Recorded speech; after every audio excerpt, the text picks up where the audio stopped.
بسم اللہ الرحمن الرحیم الحمد للہ رب العالمین والعاقبۃ للمتقین والصلاة والسلام علی سید الانبیاء والمرسلین محمد وعلی آلہ واصحابہ اجمعین اما بعد فاعوذ باللہ من الشیطان الرجیم بسم اللہ الرحمن الرحیم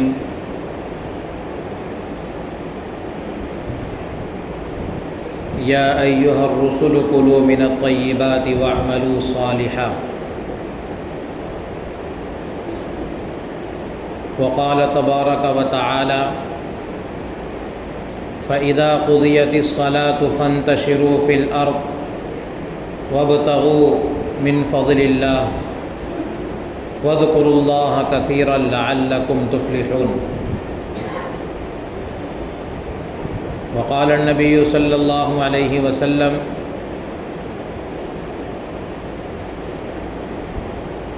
التاجر الصدوق الامین مع النبیین والصدیقین والشہداء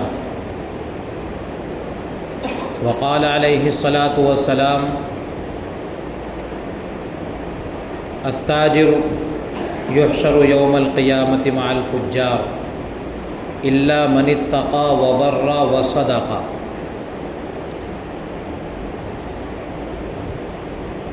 صدق الله المولانا العظيم وصدق رسوله النبي الكريم ونحن على ذلك لمن الشاهدين والشاكرين والحمد لله رب العالمين سبحانك لا علم لنا إلا ما علمتنا إنك أنت العزيز الحكيم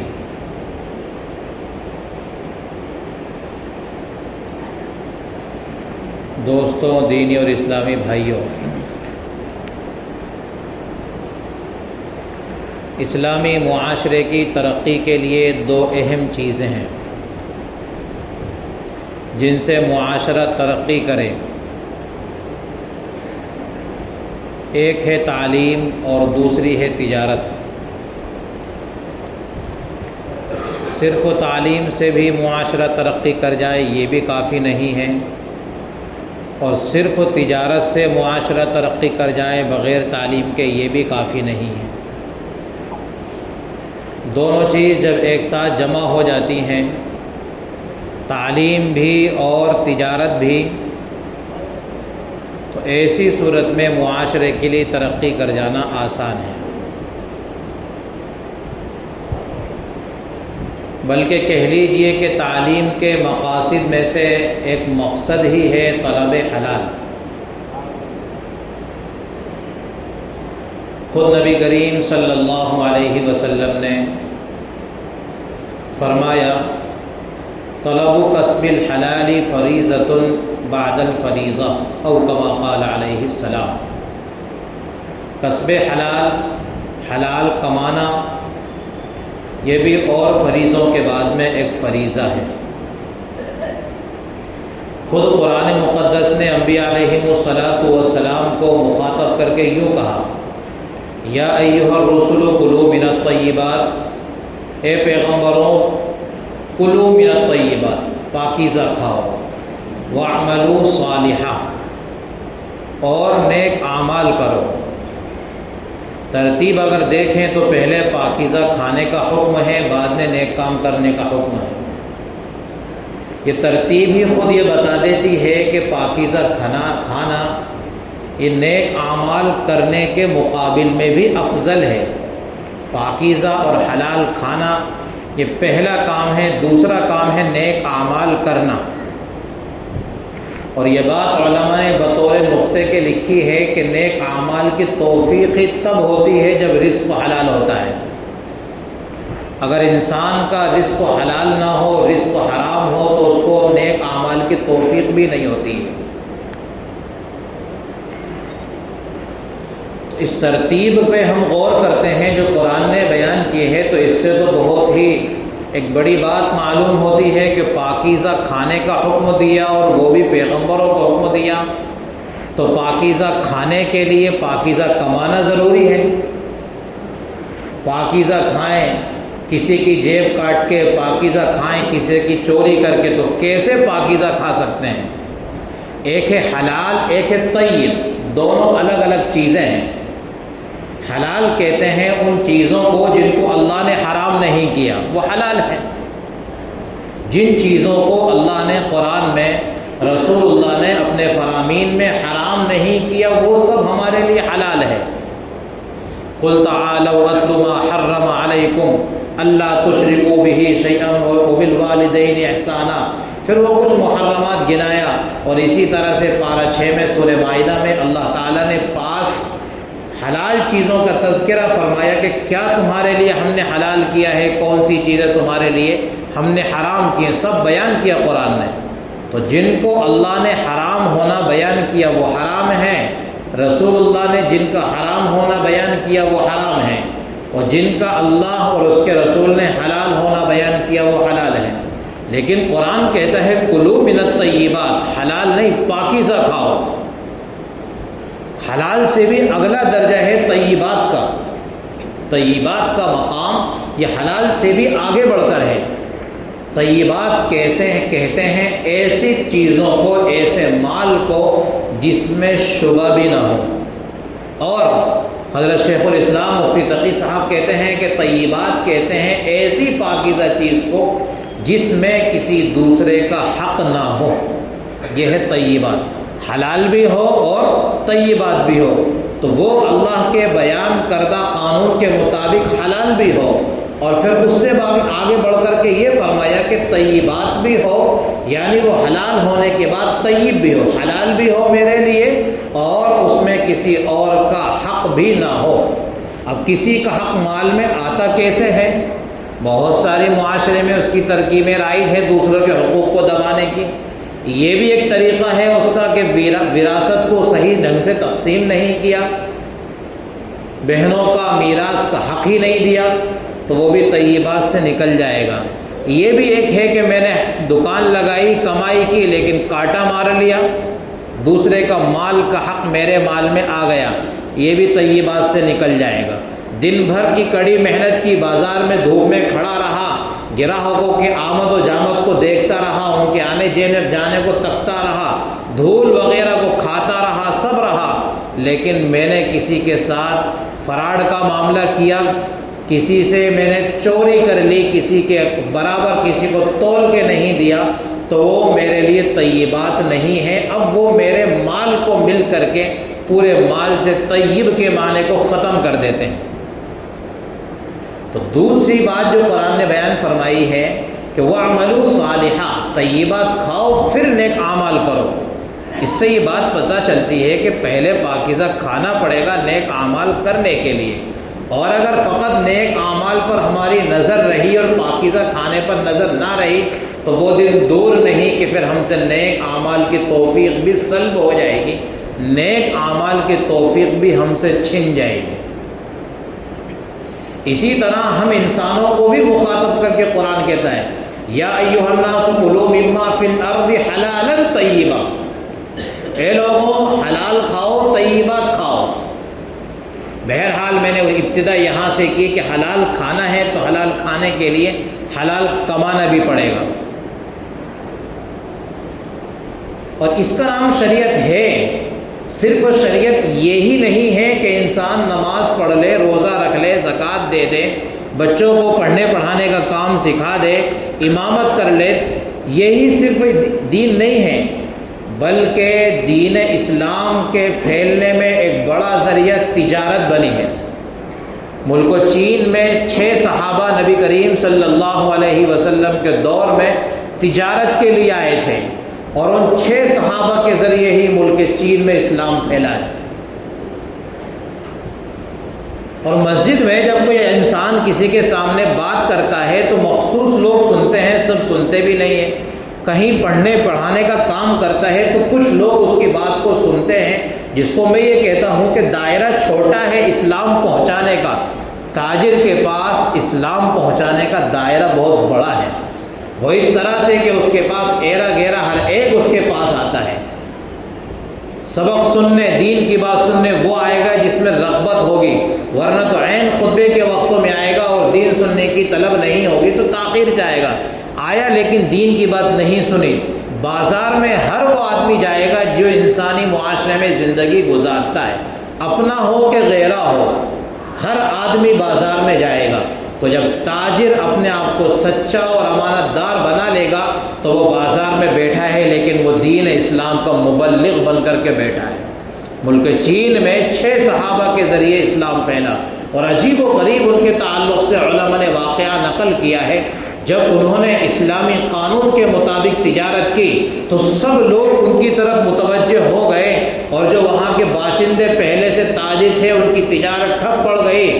بادشاہ کے دربار میں ان 6 لوگوں کی شکایت جب پیش کی گئی کہ ان 6 لوگوں کے آنے سے ہمارے تجارت مان پڑ گئی ہے، ڈاؤن ہو گئی ہے، چنانچہ ان کو قید کیا جائے یا نکال کے ہمارے ملکوں سے باہر کیا جائے، بادشاہ نے ان کو وہاں سے نکلنے کا فیصلہ کر دیا۔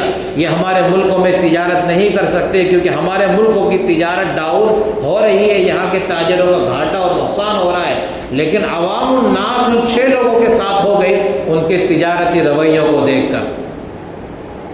اس سے نبی کریم صلی اللہ علیہ وسلم کی جو حدیث میں نے خطبے میں پڑھی اس کا مفہوم بھی سمجھ میں آ گیا ہوگا۔ التاجر الصدوق الامین مع النبیین والصدیقین والشہداء، امانت دار سچے تاجر کا حشر کل قیامت میں انبیاء کے ساتھ ہوگا، صدیقین کے ساتھ میں ہوگا، شہداء کے ساتھ میں ہوگا۔ امانت داری اور سچائی اگر کسی نے اپنی تجارت میں پکڑے رکھی اور اس کو اپنے ہاتھ سے چھوڑا نہیں تو یہ صرف دنیا نہیں کما رہا ہے، جس کو آپ یوں عنوان دے سکتے ہیں کہ تجارت صرف دنیا ہی نہیں بلکہ دین ہے۔ یہ صرف دنیا ہی نہیں کما رہا ہے بلکہ دین کما رہا ہے۔ انبیاء کے ساتھ جس کا حشر ہو، انبیاء کے ساتھ جس کی کل قیامت میں حاضری ہو، صدیقین کے ساتھ کل قیامت میں جو جمع ہوگا، شہداء کی لائن میں جو کل قیامت میں کھڑا ہوگا، وہ کون کھڑا ہوگا؟ وہ سچا امانت دار تاجر کھڑا ہوگا۔ تو کسب معاش کے باقاعدہ فضائل ہیں قرآن میں، احادیث میں۔ حلال کھانے کے جیسے فضائل، حلال کھانے کی جیسی تاکید ہے، جیسے طیبات کھانے کا ہمیں حکم ہے، ویسے ہی اللہ تبارک و تعالیٰ نے ہم کو کمانے کا بھی حکم دیا ہے۔ جو میں نے آیت خطبے میں پڑھی جس میں پہلی بات یہ پیغام بھی دے دوں کہ قرآن یوں کہتا ہے کہ اذا نودی للصلاة من یوم الجمعہ فاسعوا الی ذکر اللہ وذروا البیع۔ قرآن کا رکوع یہاں سے شروع ہوتا ہے، اذا نودی للصلاة، لوگوں جب جمعے کے دن اذان کہہ دی جائے اور تم کو اللہ کے گھر کی طرف منادی بلا لے، فاسعوا الی ذکر اللہ، دوڑو اللہ کے گھر کی طرف، وذروا البیع، خرید و فروختوں کو چھوڑ دو۔ یہ طریقہ اچھا نہیں ہے کہ اذان جمعہ کے بعد بھی ہم لوگ مارکیٹ میں رہیں، دکانیں اپنی بند نہ کریں، بلکہ قرآن ہم کو حکم دیتا ہے فاسعوا الی ذکر اللہ، اللہ کے ذکر کی طرف چلو، خطبہ جمعہ کی طرف چلو، نماز جمعہ کی طرف چلو۔ وذروا البیع، لات مارو اپنی خرید و فروختوں کو، دکانیں بند کرو۔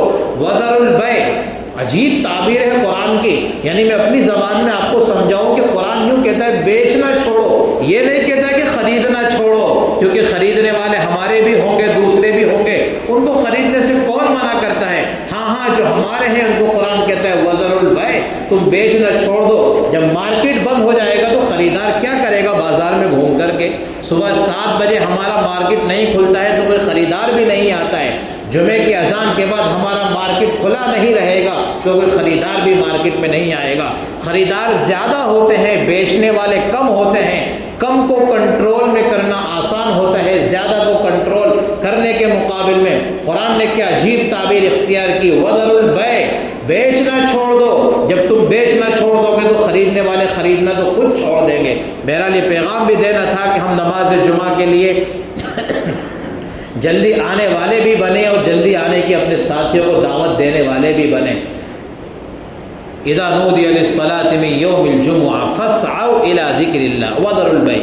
پھر فرماتا ہے اللہ تعالیٰ ذالکم خیر لکم ان کنتم تعلمون، تم ایسا سمجھ رہے ہو کہ ہمارا نقصان کروا دیا مول صاحب نے، جلدی مسجد میں بلا کے 1 گھنٹے کی تجارت ہماری بند کروا دی، اتنی سیزن کی کمائی ہماری کم ہو گئی۔ نہیں، قرآن کہتا ہے ذالکم خیر لکم ان کنتم تعلمون، اگر جانتے ہو، سمجھ بوجھ رکھتے ہو تو یہی تمہارے لیے بہتر ہے۔ اور یہ بھی نہیں کہا میرے رب نے کہ اب مسجد میں آ گئے تو یہیں جمے بیٹھے رہو۔ فَإِذَا قُضِيَتِ الصَّلَاةُ فَانتَشِرُوا فِي الْأَرْضِ، یہ اصل بیان کرنا تھا۔ فَإِذَا قُضِيَتِ الصَّلَاةُ، جب نماز پڑھ چکو، فَانتَشِرُوا فِي الْأَرْضِ، جاؤ پھیل جاؤ زمین میں، وَابْتَغُوا مِنْ فَضْلِ اللَّهِ، اور اللہ کا فضل تلاش کرو۔ وَابْتَغُوا مِنْ فَضْلِ اللَّهِ، کس کو کہا فضل؟ اللہ کہہ رہا ہے کہ وَابْتَغُوا مِنْ فَضْلِ اللَّهِ، اللہ کا فضل تلاش کرو۔ فضل کہا کس کو؟ قرآن نے فضل کہا ہے اسی تجارت کو، فضل کہا ہے قرآن نے، اچھا نام دیا نا، تجارت کا نام نہیں دیا، بلکہ وَابْتَغُوا مِنْ فَضْلِ اللَّهِ، اس کو رب نے اپنا فضل کہا ہے کہ یہ میرا فضل ہے۔ وَابْتَغُوا مِنْ فَضْلِ اللَّهِ، جاؤ دوبارہ مارکیٹ میں اور میرے فضل کو طلب کرنے میں لگ جاؤ، لیکن ہاں اتنا زیادہ مت لگ جانا کہ پھر مجھے بھول جاؤ، عصر کی اذان ہو تو تم کو میری یاد ہی نہیں آئے، اور جب تم بازار میں چلے جاؤ تو قلب تمہارا مجھ سے ہٹ جائے، نہیں۔ وَاذْكُرُوا اللَّهَ كَثِيرًا، وہاں بھی اللہ تعالیٰ کو کثرت سے یاد کرنا، جس کو بہت اچھی تعبیر میں یوں کہا جا سکتا ہے، ہاتھ کام میں لگا ہو، دل میرے رب کے ساتھ لگا ہو، ہاتھ میرا کپڑے کے ساتھ لگا ہو، ہاتھ میرا جوتے بیچنے میں لگا ہو، ہاتھ میرا بازار کی چیزیں بیچنے میں لگا ہو، لیکن قلب میرا اللہ تعالیٰ کے ساتھ لگا ہو۔ وَاذْكُرُوا اللَّهَ كَثِيرًا، اللہ کو وہاں بھی کثرت سے یاد کرو۔ کائے کے لیے کثرت سے یاد کرو؟ کامیابی چاہتے ہیں، ہم سب کامیابی چاہتے ہیں، قرآن نے کامیابی اسی کو قرار دیا، وَاذْكُرُوا اللَّهَ كَثِيرًا لَعَلَّكُمْ تُفْلِحُونَ، کثرت سے وہاں بھی اللہ کو یاد کرو تاکہ کامیابی حاصل ہو جائے۔ اور جن کو تجارت لغویات میں مشغول کر دیتی ہے، آیت کریمہ تو نبی علیہ السلام کے خاص پس منظر میں، خاص واقعے میں نازل ہوئی، لیکن ہمارے زمانے میں ہم کو تعلیم اس میں کیا ملتی ہے؟ وَإِذَا رَأَوْا تِجَارَةً أَوْ لَهْوًا انفضوا إِلَيْهَا وَتَرَكُوكَ قَائِمًا قُلْ مَا عِندَ اللَّهِ خَيْرٌ مِّنَ اللَّهْوِ وَمِنَ التِّجَارَةِ وَاللَّهُ خَيْرُ الرَّازِقِينَ۔ ہاں یہ مت سمجھنا کہ میں دین کی بات سننے کے لیے گھنٹہ بھر کے لیے چلا جاؤں گا، درس قرآن سننے چلا جاؤں گا، قرآن سیکھنے چلے جاؤں گا، دکان بند کر کے نماز پڑھنے چلے جاؤں گا، کیا ہوگا میری تجارت کا، کیا ہوگا میری کمائی کا؟ نہ، اس کا چھوڑ دو، اس کو اللہ تعالیٰ کے بھروسے اس کو چھوڑ دو، کیونکہ وہ تجارت پسندیدہ ہی نہیں ہے میرے پروردگار کو جس میں میرے رب کے حقوق ضائع ہو رہے ہوں۔ وَإِذَا رَأَوْا تِجَارَةً، موقع کچھ کیوں تھا؟ نبی علیہ السلام جمعے کا خطبہ پیش کر رہے ہیں، اور اس زمانے میں جب مدینے میں کوئی بھی تجارتی قافلہ آتا تو دف بجایا کرتا تھا، اپنی آمد کی اطلاع دیتا تھا، اپنے زمانے میں یوں کہو ڈھول بجا دیا کرتا تھا، جس سے اطلاع ہو جائے کہ کوئی آنے والا قافلہ آیا ہے، تو آنے والے قافلے کی اس طرح آمد کی اطلاع ہوئی۔ اور یہ وہ زمانہ تھا جس زمانے میں مدینے میں غلے کی بہت قلت تھی، وہاں پر صحیح معنی میں غلے نہیں مل پا رہے تھے۔ نبی علیہ السلام خطبہ دے رہے ہیں، علماء نے یہ بات نقل کی کہ اس وقت جس وقت اس آیت کریمہ کا نزول ہوا تھا، نماز پہلے خطبہ بعد میں، ورنہ تطبیق ہی نہیں دے پائیں گے کہ آخر کیسے لوگ چھوڑ کر کے چلے گئے۔ خیر وہ ایک مستقل تفسیر کی بحث ہے۔ وَإِذَا رَأَوْا تِجَارَةً أَوْ لَهْوًا انفضوا إِلَيْهَا وَتَرَكُوكَ قَائِمًا، نبی جی جب یہ کسی تجارت کو دیکھتے ہیں، کبھی کسی لہو کو دیکھتے ہیں، تَرَكُوكَ قَائِمًا، تمہیں کھڑا کا کھڑا ہی چھوڑ جاتے ہیں خطبہ جمعہ میں۔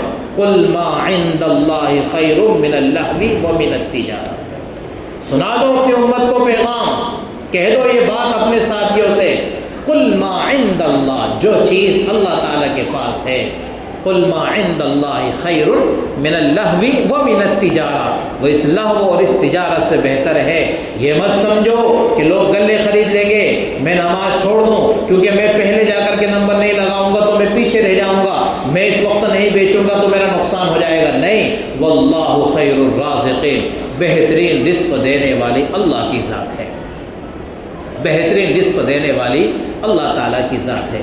حدیث شریف دو عجیب ہیں جو میں نے دونوں خطبے میں پڑھی ہیں۔ ایک حدیث تو ہم کو یوں کہتی ہے، الصادق التاجر الصدوق الامین مع النبی النبیین والصدیقین والشہداء، اس حدیث کو سن کر کے تو ہمارے بھائیوں کا دل خوش ہو جانا چاہیے۔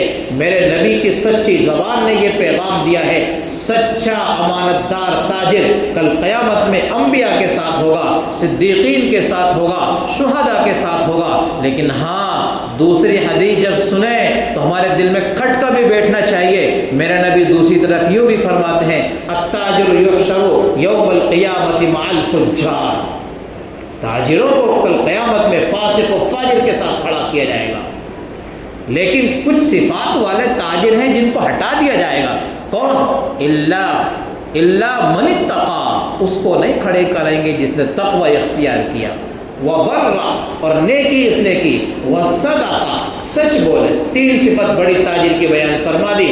اگر ہم فجار کے ساتھ کھڑے ہونے سے بچتے ہیں، اگر ہم فاسقوں کی لائن میں آنے سے دور بھاگتے ہیں، یہ تین صفات ہم کو اپنے اندر پیدا کرنی پڑیں گی۔ کون کون سی؟ الا من اتقى، تقوی اختیار کرنا پڑے گا، وبر، نیکی اپنوں کو اختیار کرنا پڑے گی، اور تیسری صفت وصدق، سچ بولنا پڑے گا۔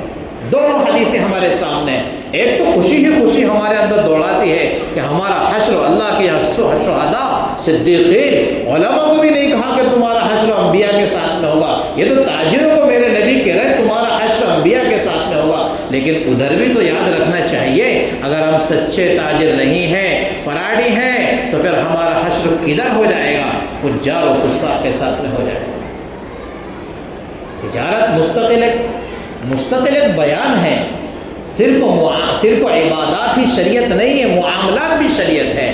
ہدایہ میں نے اس سے پہلے بھی غالباً عرض کیا تھا، فقہ حنفی کی معروف و مشہور کتاب جس کو 4 حصوں میں لکھا گیا ہے، جس کا نام ہے ہدایہ۔ اس کا ایک حصہ عبادات میں ہے، نماز بھی اس میں آ گئی، طہارت بھی آ گئی، روزہ، زکوٰۃ، حج سب اس میں آ گیا۔ بقیہ 3 حصوں میں کیا ہیں؟ بقیہ 3 حصوں میں معاملات ہیں۔ 3 حصوں میں اس کے معاملات ہیں، لوگوں کو معاشرت کیسے اختیار کرنی ہے، طلاق بھی ہے، زکوٰۃ بھی، اس میں طلاق بھی ہے، نکاح بھی ہے، زراعت بھی ہے، تجارت بھی ہے، شفا بھی ہے، اور اس کے علاوہ جو ہمارے معاشرے سے تعلق رکھتے ہیں جس کو ہم کہتے ہیں معاملات، وہ ان 75% حصے میں بیان کیا گیا ہے۔ پتہ چلا دین کا ایک بڑا حصہ معاشرت ہے، صرف عبادت ہی نہیں بلکہ ایک بڑا حصہ معاشرت ہے۔ طلب کسب الحلال فریضۃ بعد الفریضہ، یہ بھی میرے نبی کا فرمان ہے کہ حلال کمانا یہ بھی اللہ کے فریضوں میں سے ایک بڑا فریضہ ہے۔ اور ہم حرام کماتے ہیں، اگر ہم نے حرام کی طرف اپنے ہاتھ کو بڑھا دیا تو پھر وہ یاد رکھنا چاہیے کہ نبی کریم صلی اللہ علیہ وسلم نے یوں بھی بیان فرما دیا، وہ جسم جو حرام روزی سے پروان چڑھا ہو، وہ جسم جس میں گوشت حرام روزی کا ہو، وہ جنت میں نہیں جا سکتا، وہ جنت میں نہیں جا سکتا۔ ایک صحابی ہے جن کا نام ہے حضرت سعد بن معاذ رضی اللہ تعالیٰ، تجارت کی فضیلت بیان کرنا ہے، حضرت سعد بن معاذ رضی اللہ تعالیٰ۔ ایک دن نبی کریم صلی اللہ علیہ وسلم نے دیکھا کہ ان کے ہاتھ پہ کچھ نشان ہیں۔ آپ علیہ السلام نے سعد کو بلایا، سعد کیا ہے یہ؟ حضرت سعد کہنے لگے، یا رسول اللہ، میں اپنے ہاتھ سے کماتا ہوں، اپنے ہاتھ سے کدال چلاتا ہوں۔ بعض روایت میں آتا ہے کہ جوتے گاٹھنے کا کام کرتے تھے۔ کہنے لگے، یا رسول اللہ، میں اپنے ہاتھ سے جوتے گاٹتا ہوں۔ خیر جو بھی ان کا عمل رہا، لیکن اپنے ہاتھ سے وہ کماتے تھے۔ میرے نبی صلی اللہ علیہ وسلم نے سعد کے ہاتھوں کو چوما اور یہ بشارت دی، سعد، ایسے کمائی کرنے والے ہاتھوں کو اللہ تعالیٰ جہنم میں کبھی بھی نہیں ڈالے گا۔ اپنے ہاتھ کی کمائی کرنے والے ہاتھوں کو اللہ تعالیٰ جہنم میں کبھی بھی نہیں ڈالے گا۔ کسب حلال کے جو طریقے ہیں، علماء نے ان طریقوں میں سب سے عمدہ، سب سے اعلیٰ طریقہ جہاد بتایا، بشرطے کہ نیت اعلاء کلمت اللہ کی ہو۔ لیکن ہمارے زمانے میں، بہرحال ہمارے ملک میں تو یہ نہیں رہا۔ دوسرا طریقہ کسب حلال کا جو افضل طریقہ ہے جہاد کے بعد، وہ کون سا طریقہ ہے؟ تو دوسرا طریقہ جو بیان کیا ہے وہ تجارت ہے۔ دوسرا افضل طریقہ حلال کمانے کا تجارت ہے، اور تیسرا افضل طریقہ جو حلال کمانے کا ہے وہ زراعت ہے، زراعت۔ اور چوتھا طریقہ جو حلال کمانے کا جی کے بعد دیگر ترتیب بتا رہا ہوں جو بیان کیا ہے، پھر وہ ہے دستکاری، اپنے ہاتھ کی کمائی سے کھانا، اور آخری درجہ جو ہے وہ ہے مزدوری۔ مزدوری، لیکن کہیں یہ نہیں کہا کہ یہاں وہاں سے اٹھا لاؤ اور کدھر سے اٹھا کے کھا لو پی لو، نہیں، یہ 5 طریقے اعلیٰ ترین کہہ لو کہ یہ اعلیٰ 5 طریقے بیان فرمائے۔ ہمارے زمانے میں تجارت سب سے اعلیٰ طریقہ۔ حضرت عبد الرحمن بن عوف رضی اللہ تعالیٰ عشرہ مبشرہ میں ہیں، وہ 10 صحابہ میں ان کا شمار ہوتا ہے جن کو آپ یوں کہتے ہیں کہ جن کو نبی کریم صلی اللہ علیہ وسلم نے ایک ہی مجلس میں جنت کی بشارت سنائی۔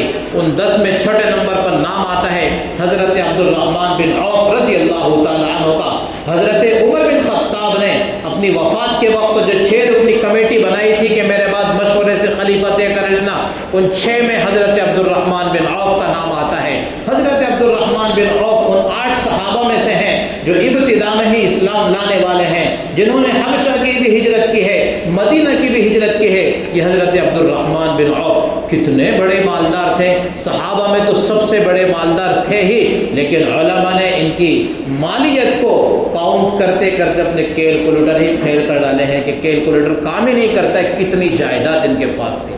اور کیا تھا، ہمارے پاس تو کاغذ ہیں، کھوٹی چیزیں ہمارے پاس ہیں، ہم سے سونا چاندی لے لیا گیا، کھوٹی چیزیں ہمارے ہاتھ میں دے دی گئیں۔ عبد الرحمن بن عوف کے پاس کیا تھا؟ اوریجنل سونا اور چاندی ہی تھا، سونا اور چاندی ہی ان کے پاس تھا۔ مدینہ کی ہجرت کی عبد الرحمن بن عوف نے حضرت سعد بن ربی ایک صحابی ہیں، نبی علیہ السلام نے مواخات قائم کرائی۔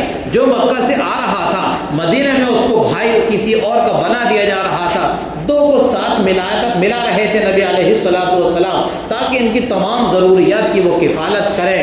تو حضرت سعد بن ربی یہ مدینہ کے بڑے مالداروں میں سے ایک مالدار تھے، انصار مدینہ میں بڑے مالداروں میں حضرت سعد بن ربی کا شمار ہوتا تھا۔ حضرت عبد الرحمن بن عوف جب آئے ہجرت کر کے، نبی علیہ السلام نے ان کی مواخات کرائی، ان کا بھائی بنایا حضرت سعد کو۔ جب حضرت سعد کے گھر پہنچے، حضرت سعد نے کہا مبارک ہو کہ آپ کو نبی نے میرا بھائی بنایا، کیا عمدہ انسان کو میرا بھائی بنایا ہے۔ ہاں سنو عبد الرحمن، میرے پاس 2 بڑے بڑے باغ ہیں، جو باغ آپ کو پسند ہو وہ آپ لے لو، اور ہاں اس وقت میرے نکاح میں 2 بیویاں ہیں، آپ کس کو پسند کرتے ہیں؟ جس کو آپ پسند کرتے ہیں کہو، میں اس کو طلاق دے کر اس کی عدت کے بعد آپ سے اس کا نکاح کرا دیتا ہوں۔ عبد الرحمن نے کہا اللہ میرے بھائی کے مال میں اور اولاد میں خوب برکت دے، سعد تیرے مال میں اللہ خوب برکت دے، لیکن مجھے تو بازار کا راستہ بتا دے، مجھے تو بازار کا راستہ بتا دے۔ حضرت عبد الرحمن بن عوف نے تجارت کا آغاز کیا، کچھ تھوڑے بہت پونجی اپنے ساتھ میں تھی، گھی اور پنیر سے اپنی تجارت کا آغاز کیا۔ کیا خریدا؟ گھی اور پنیر، بس اس سے ہی اپنی تجارت کا انہوں نے آغاز کیا۔ اور کتنی تجارت اپنی بڑھائی، کتنی بڑھائی، ایک خطیب پڑوس ملک کے یوں کہتے ہیں کہ اتنی مالیت ان کے پاس تھی کہ پورا پاکستان بھی خرید سکتے تھے۔ یہ ہے حضرت عبد الرحمن بن عوف رضی اللہ تعالیٰ عنہ، اتنا انہوں نے کمایا، لیکن نبی کریم صلی اللہ علیہ وسلم نے ان کو کن میں شمار کرایا؟ ٹاپ 10 صحابہ میں، جن کو کہہ سکتے ہیں آپ اپنی زبان میں ٹاپ 10، یعنی وہ 10 صحابہ جن کو ہم عشرہ مبشرہ کہتے ہیں، بڑی عظمت سے ان کا ہم نام لیتے ہیں۔ تو کسی کا مالدار ہونا، مال کمانا، یہ اس کی عبادت کے خلاف نہیں ہے، بلکہ یہ تو عین شریعت کے مطابق ہے۔ حضرت عثمان غنی رضی اللہ تعالیٰ بہت بڑے مالدار ہیں، کتنے بڑے مالدار ہیں، 4 کلو سونا تو صرف غزوہ تبوک میں نبی کے قدموں میں لا کر کے ڈالا تھا۔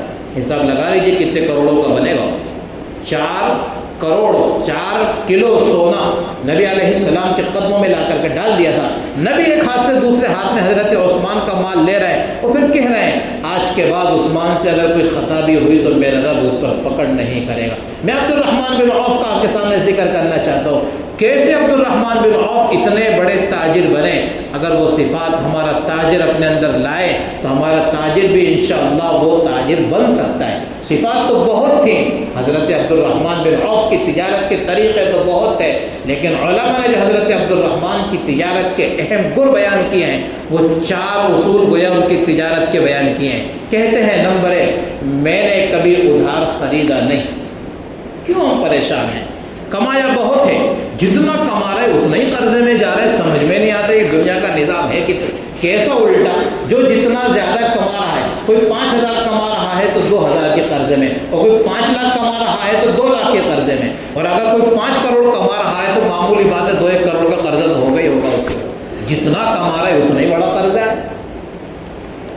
ادھار خریدنا، کہا میں نے کبھی ادھار نہیں خریدا، یہ میرے تجارت کا اصول ہے، میں نے کبھی ادھار نہیں خریدا۔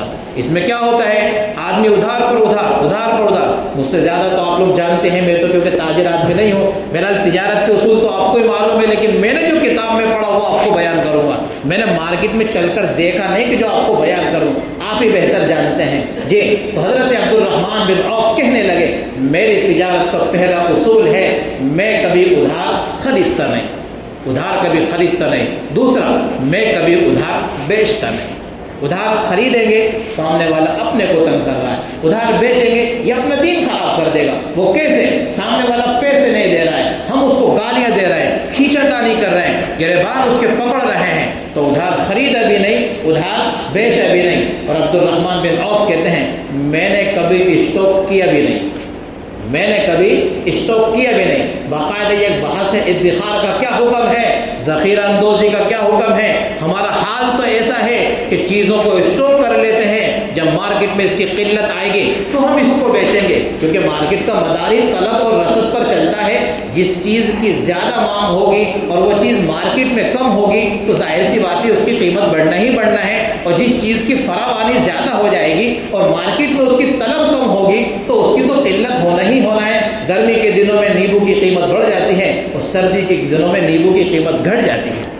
طلب اور رسد پر مارکیٹ چلتا ہے، جب طلب زیادہ ہوگی اور رسد کم ہوگا، مارکیٹ میں مال کم ہوگا تو قیمت بڑھنی ہے۔ لیکن عبد الرحمن کہتے ہیں کہ میں نے لوگوں کو تنگ نہیں کیا ذخیرہ اندوزی کر کے، میں نے کبھی بھی ذخیرہ اندوزی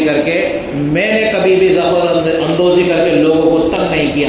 ہدایہ جلد رابع میں باقاعدہ اس کی بحث آتی ہے۔ اور چوتھا اصول عبد الرحمن بن عوف کہتے ہیں میں نے زیادہ کمانے کے چکر میں کم نفع کو کبھی چھوڑا بھی نہیں ہے، بلکہ ایک موقع پر عبد الرحمن بن عوف کے 1000 گھوڑے آئے، 1000 گھوڑے خریدے گئے، جس قیمت میں خریدا اسی قیمت میں بیچ دیا۔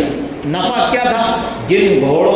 جو گھوڑے رسیوں سے بندھے ہوئے تھے فقط وہ رسیاں نفع میں تھیں، 1000 گھوڑوں کے نفع میں فقط رسیاں، اور وہ رسیوں کا ہی نفع اپنے لیے رکھا۔ تو بھی عبد الرحمن بن عوف کیا بنے؟ سب سے بڑے تاجر بنے۔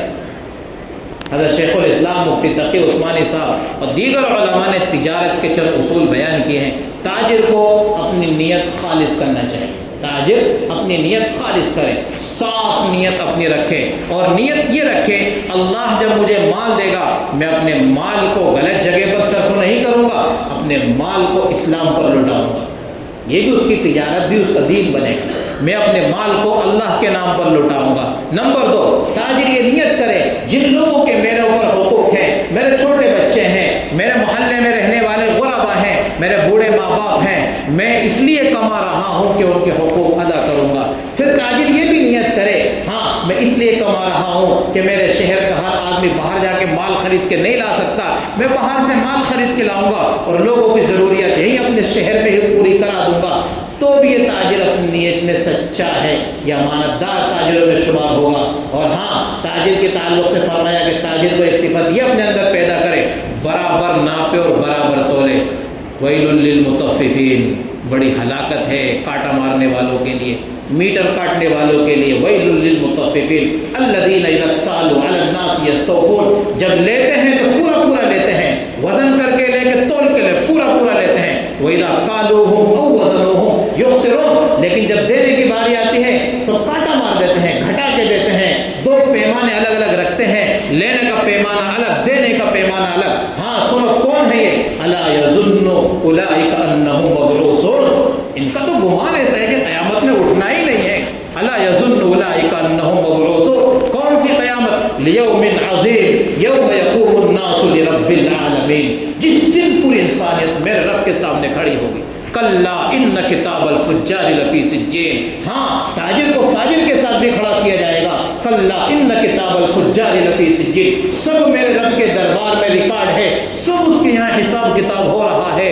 ہاں کلا ان کتاب الفجار لفی سجین وما ادراک ما سجین کتاب مرقوم۔ پھر کہا ویل یومئذ للمکذبین، کیا جھوٹ بول کے تجارت کرتے ہو، بڑی ہلاکت ہے جھوٹ بولنے والوں کے لیے، بڑی ہلاکت ہے جھوٹ بولنے والوں کے لیے۔ قوم شعیب کو جو عذاب آیا وہ صرف کانٹا مارنے کی بنیاد پر قوم شعیب کو عذاب آیا، اور جب حضرت شعیب علیہ السلام نے قوم شعیب اپنی قوم کو سمجھایا، لوگوں باز آ جاؤ اس بد فعلی سے، باز آ جاؤ اس کانٹے کے مارنے سے، تو حضرت شعیب علیہ السلام کو لوگوں نے کیا کہا؟ اتأمرک بصلاتک ان نترک، تیری نماز یہی تعلیم دیتی ہے کہ ہم لینا دینا چھوڑ دیں، نفع اٹھانا چھوڑ دیں، تیری نماز کیا یہی حکم کرتی ہے؟ حضرت شعیب کو ہی طعن و تشنیع کرنے لگے۔ میرے بھائیوں، ہم تاجر بنیں، یہ بھی دینداری ہے، یہ بھی دینداری ہے کہ ہم تاجر بنیں، ہم سچے تاجر بنیں، امانت دار تاجر بنیں۔ جب ہم سچے اور امانت دار تاجر ہوں گے تو میرے نبی کی زبانی ہمیں بشارت ہے، انشاءاللہ ہمارا حشر پھر صدیقین کے ساتھ ہوگا، ہمارا حشر شہداء کے ساتھ ہوگا، ہمارا حشر انبیاء کے ساتھ ہوگا۔ لیکن کب ہوگا؟ جب کہ ہم سچے تاجر بنیں گے۔ بہرحال تجارت کے قرآن نے بے شمار فضائل، احادیث میں تجارت کے بے شمار فضائل بیان کیے، اور ہاں یہ مت سوچو کہ اگر میں نہیں کماؤں گا، کچھ تھوڑا میرے پاس کم رہ جائے گا تو میرا آخر کیا ہوگا، میری اولاد کا کیا ہوگا؟ میرے بھائیوں، حضرت عمر بن عبدالعزیز رحمۃ اللہ علیہ، واقعہ تو بہت طویل ہے، مختصر 2-3 منٹ میں سنانے کی کوشش کرتا ہوں۔ حضرت عمر بن عبدالعزیز رحمۃ اللہ علیہ ایسے خلیفہ ہیں جنہوں نے خلفائے راشدین کی یاد تازہ کر دی۔ 3 بر اعظم کا حاکم ہے عمر بن عبدالعزیز، 3 بر اعظم کا حاکم ہے۔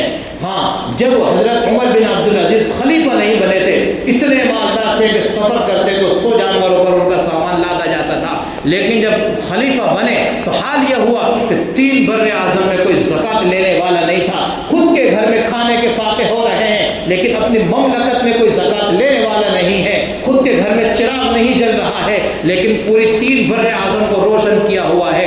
ایک دن ان کی زوجہ نے کہا، عمر بن عبدالعزیز، اے امیر المومنین، عید قریب آ گئی ہے، بیٹیاں کپڑے مانگ رہی ہیں۔ عمر بن عبدالعزیز نے کہا، ہاں فاطمہ، ان کی بیوی کا نام فاطمہ ہے، فاطمہ پیسے کچھ نہیں میرے پاس، کہاں سے لا کر کے دوں کپڑے؟ تو ان کی بیوی نے رائے دی، جاؤ اپنے بیت المال کے جو امیر ہیں ان سے پوچھ لو، بیت المال کے امیر اگر اگلے مہینے کی ایڈوانس تنخواہ دے دیں تو ایڈوانس اگلے مہینے کی تنخواہ لے آؤ، اگلے مہینے کا خرچہ کچن میں چلاتی ہوں، بغیر سالن کے سوکھی روٹیاں کھا لیا کریں گے، میں اس طرح سے مہینے بھر اپنا کچن چلا دوں گی۔ کون بات کر رہی ہے؟ 3 بر اعظم کے خلیفہ کی بیوی کہہ رہی ہے، میں یوں اپنا کچن مہینہ بھر چلا لوں گی، آپ جاؤ پوچھ لو۔ گئے اور جا کر کے کہا، بھائی مجھے اپنی بیٹیوں کے عید پہ کپڑے بنانے ہیں، تو ذرا مجھے اگلے مہینے کی تنخواہ اگر دے سکتا ہو تو دے دے۔ کس سے کہہ رہے؟ اپنے ہی وزیر مالیہ سے، خود اپنے ماتحت رہتا ہے۔ وزیر بھی ایسے چنے تھے اور ایسے ہی چننے بھی چاہیے۔ تو کہا وزیر نے، امیر المومنین، ایک کاغذ پر لکھ کر کے دو کہ اگلے مہینے آپ زندہ رہو گے۔ اگر آپ لکھ کر کے دے سکتے ہو کہ اگلے مہینے زندہ رہو گے تو میں آپ کو اگلے مہینے کی تنخواہ دے دیتا ہوں۔ مہینے کی مزدوری نہیں کرو گے تو تنخواہ کس چیز کی؟ عمر بن عبدالعزیز خالی ہاتھ واپس آ گئے اور بیٹیوں سے کہہ دیا، ہاں کہہ دینا کہ بیٹیوں اس عید پر ویسے ہی پرانے کپڑوں میں ہی عید کر لینا۔ عمر بن عبدالعزیز عید کا دن آئے، نماز پڑھا کر کے آئے، اپنے گھر پہنچے، شاہی خاندان کے افراد ٹھاٹ باٹ میں ملاقات کرنے کے لیے آئے، بیٹیاں وہاں پر موجود ہیں، اور بیٹیوں کے سامنے افسوس کے مارے کہنے لگے، بیٹیوں تمہیں مجھ سے غلہ ہوگا، باپ ہمارا نئے کپڑے بھی عید میں ہم کو نہیں دے سکا، لیکن ہاں بچوں میرے سامنے 2 راہیں تھیں، ایک تو آخرت خراب تمہاری بھی کر دیتا، میری بھی کر لیتا، حرام اٹھا لیتا اور تمہیں نئے کپڑے پہنا دیتا، اور دوسری راہ میرے سامنے یہ تھی کہ تم کو بھی حلال کھلاتا، میں بھی حلال کھاتا، تمہاری اور میری آخرت بنا دیتا۔ عبد الملک جو بیٹے ہیں عمر بن عبدالعزیز کے، پہلے ہی وفات پا گئے، کہنے لگے، ابا آج ہمارا سر فخر سے اونچا ہو گیا، ہمارے باپ نے نئے کپڑے نہیں پہنائے لیکن حرام کو ہاتھ نہیں لگایا۔ ابا آج ہمارا سر فخروں سے اونچا ہے۔ عمر بن عبدالعزیز نے اپنے زمانے کے ایک بڑے عالم تھے جنہوں نے ان کی نماز جنازہ پڑھائی، ان سے کہا، بھائی میں نے 3 بادشاہوں کو دیکھا ہے، عبد الملک کو بھی دیکھا ہے، سلیمان کو بھی دیکھا ہے، اور ان کے بھائی ولید کو بھی دیکھا ہے۔ جب قبر میں ان کو رکھا گیا، ان کا چہرہ قبلے سے پھر چکا تھا، سیاہ ہو چکا تھا۔ جب مجھے قبر میں رکھو، میرا چہرہ بھی کفن کھول کے دیکھ لینا، میرے رب نے میرے ساتھ کیا معاملہ کیا ہے۔ عجیب بات ہے، کون کہہ رہا ہے؟ عمر بن عبدالعزیز یہ کہہ رہے ہیں۔ عمر بن عبدالعزیز نے کائنات کو عدل سے بھر دیا تھا، حق کھانے کھلانے سے کائنات کو بھر دیا تھا. اتنا بڑا امیر اور گھر میں فاقد حضرت مسلمہ جو ان کے صالح ہوتے ہیں آئے ان کی وفات کے وقت مسلمہ کہنے لگے او امیر المومنین تم نے بڑا ظلم کیا اپنی اولاد پر, جا رہے ہو دنیا سے اپنی اولاد کے لیے کچھ چھوڑ کر نہیں جا رہے ہو, ذرا ان پر تو ترس کھاتے کہ کچھ ان کو دے کر چلے جاتے. مسلمہ سے کہنے لگے مجھے ذرا بٹھاؤ, لیٹے تھے بیٹھ گئے, اولاد کو بلایا اور اولاد کو بلا کر یہی بات کہی. بھائیوں اپنی اولاد سے کہنے لگے جو سننے کی چیزیں ہمارے لیے, اولاد سے کہنے لگے بچوں میرے سامنے دو سودے تھے, یا تو آخرت کا سودا کر لیتا یا تمہاری غربت کا سودا کر لیتا. میں نے آخرت کا سودا نہیں کیا, تمہاری غربت کا سودا میں نے کر لیا. قرآن کی آیت جہاں سے میں نے ابتدا کی تھی یا ایھا الرسل کلوا من الطیبات واعملوا صالحا, پاکیزہ کھائیں نیک کام کریں. پیغمبروں کو بھی یہی تعلیم ہے. قرآن مقدس نے پھر ہمیں بھی تعلیم دی یا ایھا الناس کلوا مما فی الارض حلالا طیبا ولا تتبعوا خطوات الشیطان. اور سنو عبدالعزیز نے وفات کے وقت اپنے بیٹوں سے کہا تھا جب کبھی تمہیں بھوک ستائے تو مجھے یاد مت کرنا, اپنے رب کو یاد کر لینا, اس لیے کہ رب کون ہے, رب کون ہے. وَلَقَدْ خَلَقْنَا الْإِنسَانَ, قرآن کہتا ہے کہ ہم نے ہی انسان کو پیدا کیا. اور آگے قرآن کہہ رہا ہے وَنَحْنُ أَقْرَبُ إِلَيْهِ مِنْ حَبْلِ الْوَرِيدِ, بچوں اس پروردگار کو پکار لینا جو تمہارے شہ رگ سے بھی زیادہ قریب ہے, وہ تمہیں کسی کے سامنے رسوا و ذلیل نہیں کرے گا.